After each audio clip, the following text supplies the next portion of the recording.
Hello my dear students, আশা করি তোমাদের NEET 2025-এর preparation খুব ভালোই চলছে। আমরা বায়োলজিক্যাল ক্লাসিফিকেশন দিয়ে স্টার্ট করেছি নিটের প্রিপারেশন। নিটের ভালো করতে হলে, নিটে চান্স পেতে হলে আমাদের এনসিআরটি যেমন লাইন বাই লাইন ভালো করে পড়তে হবে, বুঝতে হবে, কনসেপ্ট ক্লিয়ার করতে হবে এবং তার সঙ্গে সঙ্গে আমাদের মাল্টিপল চয়েস কোয়েশ্চেনও ভালো করে করতে হবে, প্রচুর প্র্যাকটিস করতে হবে। তা আমি তোমাদের সেইভাবেই এনসিআরটি লাইন বাই লাইন পড়াচ্ছি এবং কোন জায়গা থেকে কি কি এমসিকিউ আসতে পারে সেগুলো আমরা টপিক বাই টপিক ডিসকাস করছি। আজকে বায়োলজিক্যাল ক্লাসিফিকেশন থেকে অলরেডি আমরা প্রথম ক্লাসে আমরা ইন্ট্রোডাকশন পড়েছি, তারপর আমরা মনেরা পড়েছি সেকেন্ড ক্লাসে, থার্ড ক্লাসে আমরা প্রোটিস্টা পড়েছি, ফোর্থ ক্লাসে আমরা ফাঙ্গাস পড়েছি। আজকে লাস্ট ক্লাস এই বায়োলজিক্যাল ক্লাসিফিকেশনে, যতটুকু বাকি আছে এই চ্যাপ্টার থেকে সেইটুকু আজকে তোমাদের পড়াবো। লাইন বাই লাইন আমরা ডিসকাস করব, তোমরা খুব ভালো করে মন দিয়ে এই ডিসকাশন শোনো এবং আশা করি কনসেপ্ট ক্লিয়ার হলে তোমাদের কোনো এমসিকিউ কোশ্চেন আটকাবে না এবং তোমরা নিটে 720-র মধ্যে 630-র বেশি স্কোর করতে পারবে এবং সেটাই তোমাদের টার্গেট হবে। নাও চলো আমরা আজকে স্টার্ট করি। আজকে আমরা এটা স্টার্ট করব, সেটা হলো kingdom Plantae. Kingdom Plantae includes all eukaryotic chlorophyll containing organisms commonly called as plants. তাহলে কিংডম প্ল্যান্টির মধ্যে যারা পড়ে তারা সবাই ইউক্যারিওটিক এবং ক্লোরোফিল কন্টেনিং অর্গানিজম, তার মানে তারা নিজেদের খাবার নিজেরা তৈরি করতে পারে, দে আর কমপ্লিটলি অটোট্রপিক এবং এদেরকে কমনলি বলা হয় প্ল্যান্ট।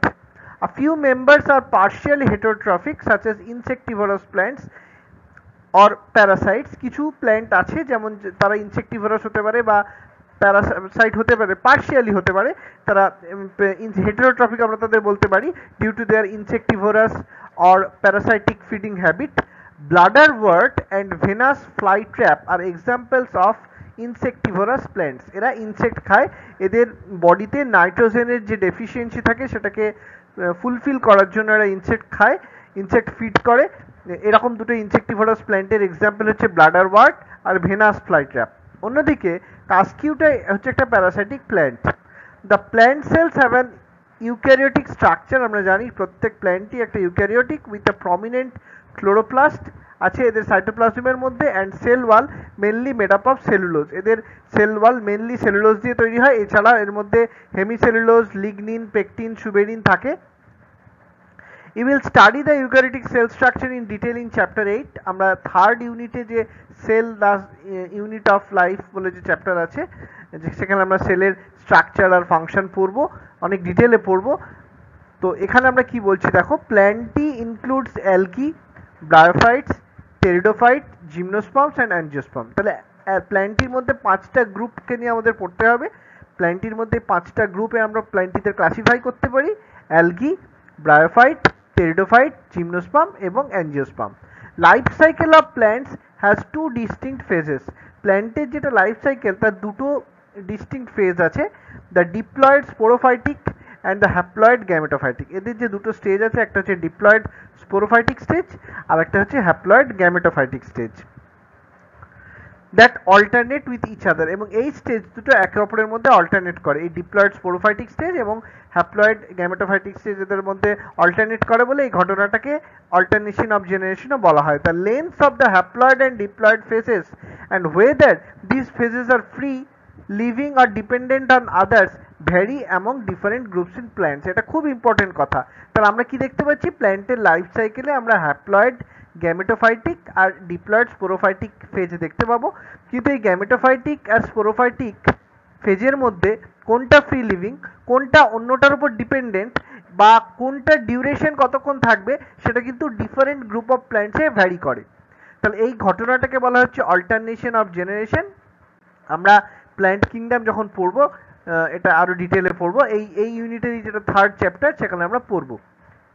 এরপরে আমরা আসি কিংডম অ্যানিম্যালিয়া। কি বলছে দেখো, the kingdom Animalia is characterised by heterotrophic eukaryotic organism.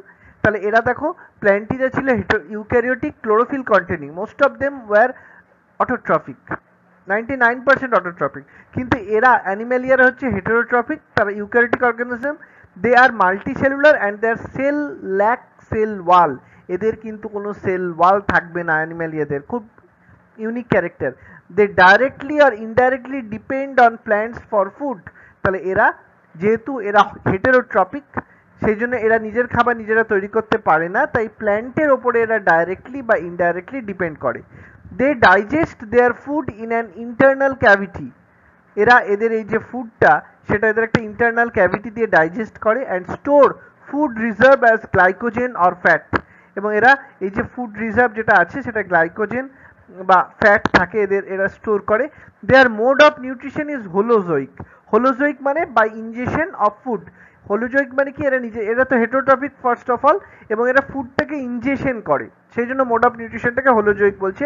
They follow a definite growth pattern. এরা একটা ডেফিনিট গ্রোথ প্যাটার্ন ফলো করে অ্যান্ড গ্রো ইনটু অ্যাডাল্টস, এবং অ্যাডাল্টে গ্রো করে যায়।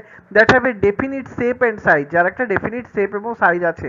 Higher forms show elaborate sensory and neuromotor transmission. এদের যে higher form হয় তাদের ইলাবোরেট সেন্সারি বা নিউরোমোটর মেকানিজম দেখতে পাওয়া যায় হায়ার অ্যানিমালসদের। Most of them are capable of locomotion. অ্যানিমালদের মধ্যে বেশিরভাগ লোকোমোশন করতে পারে, এক জায়গা থেকে আরেক জায়গায় গমন করতে পারে, মুভমেন্ট চলন গমন দেখা যায়। The sexual reproduction is by copulation of male and female followed by embryological development. এদের যে যৌন জনন সেটা হয় মেল এবং ফিমেলের কপুলেশন, অর্থাৎ পুরুষ এবং নারীর বা মহিলার মধ্যে যে নিষেক সংগঠিত হয় তার মধ্যে এদের যৌন জনন সম্পন্ন হয়, এবং এই যৌন জননের পরে একটা জাইগোট তৈরি হয়, সেই জাইগোট থেকে এমব্রায়ো বা ভ্রূণ তৈরি হয়, এবং সেই ভ্রূণ পরবর্তীকালে পরিস্ফুরণ হয় ভ্রূণের, এমব্রায়োলজিক্যাল ডেভেলপমেন্ট যেটাকে বলা হয়, এবং সেখান থেকে একটা পূর্ণাঙ্গ প্রাণী বা অ্যানিম্যাল তৈরি হয়, অ্যাডাল্ট অ্যানিম্যাল তৈরি হয়। তাহলে salient features of various phyla are described in chapter 4। Chapter 3 তে আমরা যেরকম প্ল্যান্ট কিংডম নিয়ে পড়বো, ডিফারেন্ট গ্রুপস অফ প্ল্যান্ট পড়বো, মেনলি 5টা গ্রুপ প্ল্যান্টের, সেরকম চ্যাপ্টার 4 আমরা ডিফারেন্ট গ্রুপস অফ অ্যানিমালস পড়বো, যেগুলো হলো Porifera, Cnidaria, Ctenophora, Platyhelminthes, Nemathelminthes, Annelida, Arthropoda, Mollusca, Echinodermata, Hemichordata, Chordata, এই সমস্ত গ্রুপের অ্যানিম্যাল নিয়ে আমরা থরোলি লাইন বাই লাইন খুব ভালো করে ডিসকাস করব। চলো আমরা নেক্সট স্লাইডে যাই। আচ্ছা, ভাইরাসেস, ভাইরয়েডস, প্রায়ন অ্যান্ড লাইকেন, এই 4টে টপিক নিয়ে পড়লেই আমাদের এই চ্যাপ্টার শেষ। খুব ভালো করে মন দিয়ে আমরা বুঝে নিই। In the 5 kingdom classification of Whittaker there was no mention of lichens. লাইকেনের কিন্তু কোনো মেনশন ছিল না। অ্যাকচুয়ালি লাইকেন আমরা পড়েছিলাম ফাঙ্গাস পড়তে গিয়ে, এটা হচ্ছে একটা অ্যালগির সঙ্গে একটা অ্যালগি আর ফাঙ্গাসের মধ্যে এটা একটা সিম্বায়োটিক রিলেশনশিপ হচ্ছে lichen, and some acellular organism like viruses, viroid and prion. তো এই 4টে যে টপিক দেওয়া আছে, ভাইরাসেস, ভাইরয়েড, প্রায়ন আর লাইকেন, এর মধ্যে 3টে মানে ভাইরাসেস, ভাইরয়েড আর প্রায়ন এরা হচ্ছে অ্যাসেলুলার অর্গানাইজেশন, এবং লাইকেনটা সেলুলার। লাইকেনটা হচ্ছে একটা symbiotic relationship between algae and fungi. These are briefly introduced here. এদের সম্পর্কে আমরা খুব সংক্ষিপ্তভাবে পড়বো। All of us who have suffered the ill effects of common cold or flu know what effects viruses can have on us. আমরা তো সবাই কোভিডের কথা জানি, এটাও হয়েছিল কিন্তু করোনা ভাইরাসের জন্য। সুতরাং একটা ভাইরাস কতটা এফেক্ট ফেলতে পারে আমাদের বডিতে, যেমন কমন কোল্ড বা ফ্লু মানে জ্বর হয়, ইনফ্লুয়েঞ্জা হয়, তার থেকে যেমন আমরা এফেক্ট বুঝতে পারি, কোভিডেও আমরা এফেক্ট বুঝতে পেরেছি। Even if we do not associate it with our condition, viruses did not find a place in classifications since they are considered truly living. Biological ক্লাসিফিকেশনের মধ্যে ভাইরাসকে ইন্ট্রোডিউস করানো হয়নি এই কারণেই, কারণ এদেরকে ট্রুলি লিভিং বলে, প্রকৃত সজীব বলে এদের কনসিডার করা হয় না।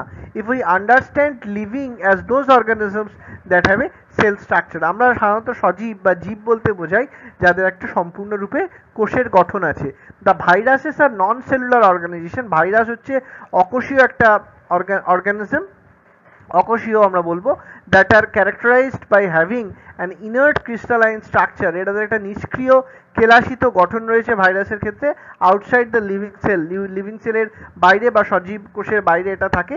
Once they infect a cell, যখন এরা একটা কোষকে ইনফেক্ট করে বা আক্রমণ করে, they take over the machinery of the host sell. সেই হোস্ট সেল বা সেই পোষক কোষের যে ভেতরে যে মেশিনারি আছে বা তার যে ভেতরের যে কি বলবো ভেতরের যে যন্ত্রাংশ আছে, কোষের ভেতরের যে যন্ত্রাংশ, সেটাকে ওরা দখল করে নেয়। টু রেপ্লিকেট দেমসেলফ, এবং সেটাকে কাজে লাগিয়ে নিজেদের প্রতিলিপি গঠন করে, এবং আলটিমেটলি অন্তিমে এরা সেই পোষকটাকে মেরে ফেলে। Would you call viruses living or non living? তাহলে এরা লিভিং ক্যারেক্টারিস্টিক্স বা সজীবের বৈশিষ্ট্য প্রদর্শন করে যখন এরা পোষক কোষের ভেতরে থাকে, ইনসাইড দ্য হোস্ট সেল থাকে, but outside the host cell, পোষক কোষের বাইরে এরা কিন্তু সম্পূর্ণ জড় বা নির্জীবের মতন ব্যবহার করে। আচ্ছা চলো এরপর দেখি, viruses means venom or poisonous fluid. Virus কথাটার আক্ষরিক মানে হলো ভেনাম বা একটা পয়জনাস ফ্লুইড, মানে বিষাক্ত একটা তরল। Dmitri Ivanowsky in 1892 recognized certain microbes as casual organism of the mosaic disease of tobacco. টোব্যাকোর যে মোজাইক ডিজিজ হয়, সেই টোব্যাকো হচ্ছে তামাক গাছ, তামাক গাছের পাতায় যে মোজাইক অর্গানাইজেশন দেখতে পাওয়া যায়, ছিট ছিট ছিট ছিট একটা প্রিন্টেড অ্যাপিয়ারেন্স দেখতে পাওয়া যায়, সেটা কিছু মাইক্রোবের জন্য হয় বলে দিমিত্রি আইভানস্কি প্রথম দেখিয়েছিলেন। মোজাইক কথাটা অ্যাকচুয়াল মানে কি আমরা বলতে পারি pattern of pieces, picture or pattern produced by arranging together small coloured pieces of hard material such as stone, tile or glass. আমরা জানি এটা। তো এটা কি বলছে দেখো, এই যে মাইক্রোবগুলোর কথা উনি ভেবেছিলেন, কনসিডার করেছিলেন, this were found to be smaller than bacteria, এরা ছিল ব্যাকটেরিয়াদের থেকেও আকারে ছোট, and because they pass through bacteria proof filter, bacteria proof filter অর্থাৎ যে ফিল্টারের মধ্যে দিয়ে ব্যাকটেরিয়া পাস করতে পারে না তার মধ্যে দিয়ে কিন্তু এরা পাস করে গেছিল, তার মানে এদের আকার ছিল ব্যাকটেরিয়ার থেকে ছোট।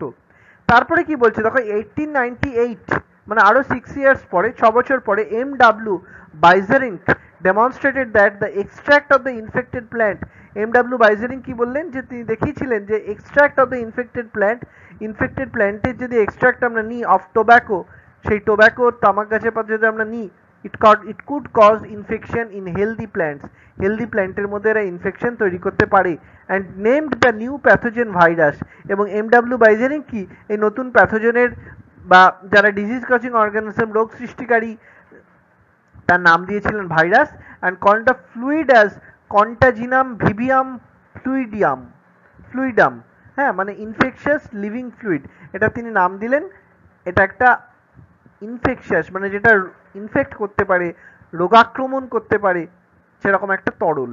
তারপরে 1935-এ WM Stanley showed that viruses could be crystallised. 1935-এ স্ট্যানলি দেখালেন ভাইরাসকে আমরা কেলাসিত করতে পারি, and the crystals consist largely of protein, এবং এই ক্রিস্টালটা প্রধানত, কেলাসটা প্রধানত প্রোটিন দিয়ে তৈরি। They are inert outside the specific host cell, এরা হচ্ছে নির্দিষ্ট পোষক কোষের বাইরে, এরা সম্পূর্ণরূপে নিষ্ক্রিয় অবস্থায় থাকে। ভাইরাসেস আর অব্লিগেট প্যারাসাইট, এরা বাধ্যতামূলকভাবে পরজীবী হিসেবে কাজ করে। এরপর দেখি আমরা, এটা আমরা দেখতে পাচ্ছি একটা টোবাকো মোজাইক ভাইরাস, যেটা এই MW Beijerinck-এর ডেসক্রিপশনে আমরা যেটা পেয়েছিলাম, তো সেটা হচ্ছে এই টোবাকো মোজাইক ভাইরাস, যাদের ভেতরে আমরা RNA দেখতে পাচ্ছি, হ্যাঁ, এবং তার একটা ক্যাপসিড আছে। ক্যাপসিড হচ্ছে এদের RNA যেটা একদম আউটার মোস্ট কভারিং, সেটাকে ক্যাপসিড বলে। আর ক্যাপসিডের মধ্যে যে এই যে ছোট ছোট ইউনিটগুলো আছে, এই যে ছোট ছোট ইউনিটগুলো, এটা একটা ইউনিট, আবার ধরো এটা একটা ইউনিট, হ্যাঁ, এই ছোট ছোট ইউনিটগুলোকে বলা হয় ক্যাপসোমিয়ার। তাহলে ক্যাপসোমিয়ার হচ্ছে ক্যাপসিডের ছোট ছোট ইউনিট। আর এই রেড কালারের আমরা এটা দেখতে পাচ্ছি, এই রেড কালারের যেটা দেখছি এটা হচ্ছে RNA আর ক্যাপসিড দেখতে পেলে, RNA-টা হচ্ছে নিউক্লিক অ্যাসিড, এটা RNA কন্টেনিং ভাইরাস। আমরা জানি যে বেশিরভাগ প্ল্যান্ট ভাইরাস হচ্ছে RNA containing virus. Tobacco mosaic virus একটা প্ল্যান্ট ভাইরাস, গাছকে আক্রমণ করে, তামাক গাছের পাতায় এরা রোগ সৃষ্টি করে। আর এদের যে চারিদিকে যে কোটটা আছে, যেটাকে ক্যাপসিড বলছি, কভারিংটা, সেটা প্রোটিন দিয়ে তৈরি, প্রোটিনেসিয়াস স্ট্রাকচার। আচ্ছা এবার আমরা কি দেখতে পাচ্ছি, এটা ব্যাকটেরিওফাজ, এটাও একটা ভাইরাস, এবং এরা ব্যাকটেরিওফাজ নাম হচ্ছে এই কারণেই কারণ এরা ব্যাকটেরিয়াকে আক্রমণ করে, ব্যাকটেরিয়াকে কনজিউম করে, ফিড করে। এদের এখানে একটা প্রোটিনেসিয়াস, প্রোটিন দিয়ে তৈরি একটা হেড আছে, তার নিচে কলার লাইক স্ট্রাকচার আছে, সিদ মানে একটা কভারিং রয়েছে, আর নিচের দিকে এগুলোকে আমরা টেল ফাইবার হিসেবে দেখতে পাচ্ছি। এরপরে কি বলছে দেখো, ইন অ্যাডিশন টু প্রোটিনস, এই ক্যাপসিডটা যে প্রোটিন দিয়ে তৈরি, তাই বলছে যে প্রোটিন ছাড়াও viruses also contain genetic material, ভাইরাসদের জেনেটিক মেটেরিয়াল বা জেনেটিক বস্তু আছে, that could be either RNA or DNA, যেটা RNA হতে পারে বা DNA হতে পারে, মানে RNA কন্টেনিং ভাইরাস, RNA সমন্বিত ভাইরাস অথবা DNA সমন্বিত ভাইরাস হতে পারে। No virus contains both RNA and DNA, কোনো ভাইরাসই নেই যেটা RNA এবং DNA উভয়ই আছে যার মধ্যে। এ ভাইরাস ইজ এ নিউক্লিয় প্রোটিন, ভাইরাস হচ্ছে একটা নিউক্লিয় protein, and the genetic material is infectious. Virus হচ্ছে একটা নিউক্লিক অ্যাসিড এবং প্রোটিন দিয়ে তৈরি, তাই এটাকে নিউক্লিয় প্রোটিন বলছে, এবং এদের জেনেটিক মেটেরিয়ালটা ইনফেকশাস অর্থাৎ রোগাক্রমণ করতে পারে। In general viruses that infect plant যে সমস্ত ভাইরাসরা প্ল্যান্টদের আক্রমণ করে that have single stranded RNA, তাদের একটা একতন্ত্রী আরএনএ আছে। And viruses that infect animals, যে সমস্ত ভাইরাসরা অ্যানিম্যালদের অ্যাটাক করে তাদের আমরা দেখতে পাচ্ছি তাদের সিঙ্গেল বা ডবল স্ট্র্যান্ডেড আরএনএ, একতন্ত্রী বা দ্বিতন্ত্রী আরএনএ আছে অথবা দ্বিতন্ত্রী ডিএনএ আছে। Bacterial viruses are bacteriophages, bacterial virus তাদের ক্ষেত্রে আমরা দেখতে পাচ্ছি যারা ব্যাকটেরিয়াকে ইনফেক্ট করে, are usually double stranded DNA viruses, তারা সাধারণত ডবল স্ট্র্যান্ডেড ডিএনএ ভাইরাস হয়। The protein coat called capsid, এই ভাইরাসের যে প্রোটিন কোডটা আছে তাকে ক্যাপসিড বলা হয়, which is made up of small subunit, যেটা স্মল সাবইউনিট দিয়ে তৈরি, যাদেরকে বলা হয় capsomere. It protects the nucleic acid, এটা নিউক্লিক অ্যাসিডকে প্রোটেক্ট করে। This capsomeres are arranged in helical or polyhedral geometric form, এই ক্যাপসোমিয়ারগুলো ক্যাপসিডের মধ্যে হেলিক্যাল বা পলিহেড্রাল জিওমেট্রিক ফর্মে থাকে। Viruses cause disease like mumps, smallpox et cetera, ভাইরাসগুলো ডিজিজ যেমন মাম্পস, স্মল পক্স এসব রোগ তৈরি করতে পারে, হারপিস, ইনফ্লুয়েঞ্জা এগুলো তৈরি করে। এইডস ইন হিউম্যান, হিউম্যানের মধ্যে যে এইডস রোগ হয় that is also caused by a virus, সেটাও একটা ভাইরাসেরই সৃষ্টি। In plants the symptom can be mosaic formation, প্ল্যান্টের ক্ষেত্রে এটা মোজাইক ফর্মেশন হতে পারে। লিফ রোলিং অ্যান্ড কার্লিং, পাতাটা যে কুঞ্চিত হয়ে যায় বা গুটিয়ে যায়। ইয়েলোয়িং অ্যান্ড ভেন ক্লিয়ারিং, এটা হতে পারে। ডোয়ার্ফিং অ্যান্ড স্টান্টেড গ্রোথ, এগুলো দেখতে পাওয়া যায়। ভেন ক্লিয়ারিং দেখা যায়, ডোয়ার্ফিং অথবা স্টান্টেড গ্রোথ, এদের বৃদ্ধি ব্যাহত হয়। আচ্ছা, এরপর আমরা ভাইরয়েড দেখছি কি বলছে দেখো। In 1971, 1971 T O Diener discovered a new infectious agent that was smaller than viruses, ভাইরাসের থেকেও ভাইরাস যেমন ব্যাকটেরিয়ার থেকে আকারে ছোট, সেরকম ভাইরাসের থেকেও আকারে ছোট হচ্ছে ভাইরয়েড, যেটা 1971 টিও ডাইনার আবিষ্কার করলেন। আর it caused potato spindle tuber disease, এটা পটাটো স্পিন্ডল টিউবার ডিজিজ তৈরি করে। It was found to be a free RNA, এটা ছিল একটা free RNA. It lack the protein coat, এর মধ্যে কোনো ক্যাপসিওমিয়ার বা ক্যাপসিড ছিল না, কোনো প্রোটিন কোড ছিল না। এটা একটা ফ্রি আরএনএ মলিকিউল, যেটা ভাইরাসের যে প্রোটিন কোড দেখা যায় সেটা এদের থাকে না, সেই জন্য এদের নাম হয়েছে ভাইরয়েড। এটা শুধুমাত্র আরএনএ দিয়ে তৈরি। The RNA of the viroid was low molecular weight, ভাইরয়েডের যে আরএনএটা আছে এটা একটা low molecular weight RNA. In modern medicine certain infectious neurological diseases were found to be transmitted by an agent, তাহলে ইন মডার্ন মেডিসিনে আমরা দেখতে পাচ্ছি যে এই যে কিছু ইনফেকশাস নিউরোলজিক্যাল ডিজিজ আছে that are found to be transmitted by an agent consisting of abnormally folded protein, যেগুলো একটা অ্যাবনর্মালি ফোল্ডেড। তাহলে আমরা মডার্ন মেডিসিনের ক্ষেত্রে দেখতে পাচ্ছি যে কিছু ইনফেকশাস নিউরোলজিক্যাল ডিজিজ আছে যেগুলো আমাদের নিউরোলজিক্যাল ডিজিজ মানে আমাদের নার্ভাস সিস্টেমকে যে রোগ আক্রমণ করে সেই ধরনের রোগ দেখা গেছে ট্রান্সমিটেড হচ্ছে, সংক্রামিত হচ্ছে এক ধরনের এজেন্টের মাধ্যমে consisting of abnormally folded protein, যে এজেন্টটা হচ্ছে একটা abnormally folded protein. The agent was similar in size to viruses, যার সাইজটা কিন্তু আকার ভাইরাসের মতনই। This agents were called prion, এদের নাম দেওয়া হয়েছে prion. The most notable disease caused by prions are bovine spongiform encephalopathy, তাহলে এই যে মানে নোটেবল ডিজিজ মানে খুব উল্লেখযোগ্য একটা রোগ যেটা এই প্রায়নরা তৈরি করে, সেই রকম একটা রোগের নাম হচ্ছে বোভিন স্পঞ্জিফর্ম এনসেফালোপ্যাথি। স্পঞ্জিফর্ম মানে স্পঞ্জ মানে আমরা জানি এটা তোমার একটা পোরাস অ্যাপিয়ারেন্স আছে। এনসেফালোপ্যাথি, এনসেফালো কথাটা মানে আমাদের ব্রেন বা মস্তিষ্ক, প্যাথি মানে হলো রোগ। তো এই বোভিন মানে এটা গরুদের ক্ষেত্রে দেখতে পাওয়া যায়, তাই বোভিন স্পঞ্জিফর্ম এনসেফালোপ্যাথিতে আমরা কি দেখতে পাচ্ছি, গরু বা গবাদি পশুদের দেখতে পাওয়া যায়। ব্রেনটা এদের বা মস্তিষ্কটা পোরাস বা ছিদ্রযুক্ত হয়ে যায় স্পঞ্জের মতন। So they are commonly called as mad cow disease, এদের ম্যাড কাউ ডিজিজ বলে। ইন ক্যাটেল, গবাদি পশুদের এটা দেখতে পাওয়া যায়, গরুটা পাগল হয়ে যায় ক্ষেত্রে। অ্যান্ড ইটস অ্যানালোগাস ভ্যারিয়েন্ট, যেটা হিউম্যানের ক্ষেত্রে অ্যানালোগাস ভ্যারিয়েন্ট যেটা দেখতে পাওয়া যায় এর, সেটাকে আমরা বলবো ক্রুজভেল্ট জেকব ডিজিজ বা সিজেডি ইন হিউম্যানের ক্ষেত্রে সিজেডি বা ক্রুজভেল্ট জেকব ডিজিজ দেখতে পাওয়া যায়। লাইকেনস আর সিম্বায়োটিক অ্যাসোসিয়েশন, এই লাইকেনগুলো হচ্ছে সিম্বায়োটিক অ্যাসোসিয়েশন, বললাম একটা মিথজীবিত্ব সম্পর্ক, that is mutually useful association between algae and fungi, যেটা একটা অ্যালগি এবং ফানজাই, ছত্রাক এবং অ্যালগি মানে শৈবালের মধ্যে একটা মিথজীবিত সম্পর্ক তৈরি করছে। The algal component is known as phycobiont and the fungal component is known as mycobiont, তাহলে এদের যে শৈবালটা তার নাম হলো ফাইকোবায়ন্ট এবং ছত্রাকের নাম হলো ফাইকোবায়ন্ট এবং শৈবাল অংশের নাম হলো আমি ভুল বললাম, শৈবাল অংশের নাম হচ্ছে ফাইকোবায়ন্ট এবং ছত্রাক অংশের নাম হলো মাইকোবায়ন্ট।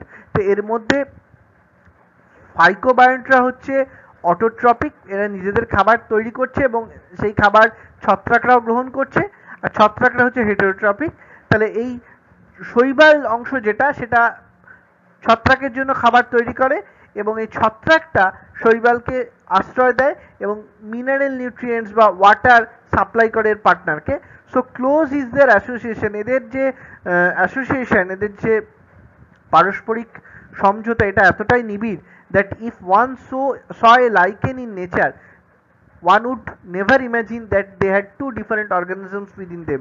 যদি কেউ লাইকেন দেখে তাহলে সে ভাববে যে এটা যে দুটো অর্গানিজম একসঙ্গে আছে সেটা বুঝতেই পারবে না, এতটাই এরা নিবিড়ভাবে পারস্পরিক থাকে। Lichens are very good pollution indicator, এরা খুব ভালো পলিউশন ইন্ডিকেটর হিসেবে কাজ করে। They do not grow in polluted area, এরা কোনো পলিউটেড এরিয়াতে গ্রো করে না। তাহলে আজকে আমরা বায়োলজিক্যাল ক্লাসিফিকেশন শেষ করলাম। তোমরা খুব ভালোভাবে মন দিয়ে এটাকে লাইন বাই লাইন থরলি পড়ো। যেখানে যা অসুবিধা হবে আমাকে কোয়েশ্চেন করো, আমার কমেন্ট বক্সে কোয়েশ্চেন লেখো, আমি তোমাদের সাধ্য মতন হেল্প করব এবং এর সঙ্গে সঙ্গে আমরা প্রচুর মাল্টিপল চয়েস কোয়েশ্চেনও করতে থাকবো। আজকে এতটাই থাক, বাই।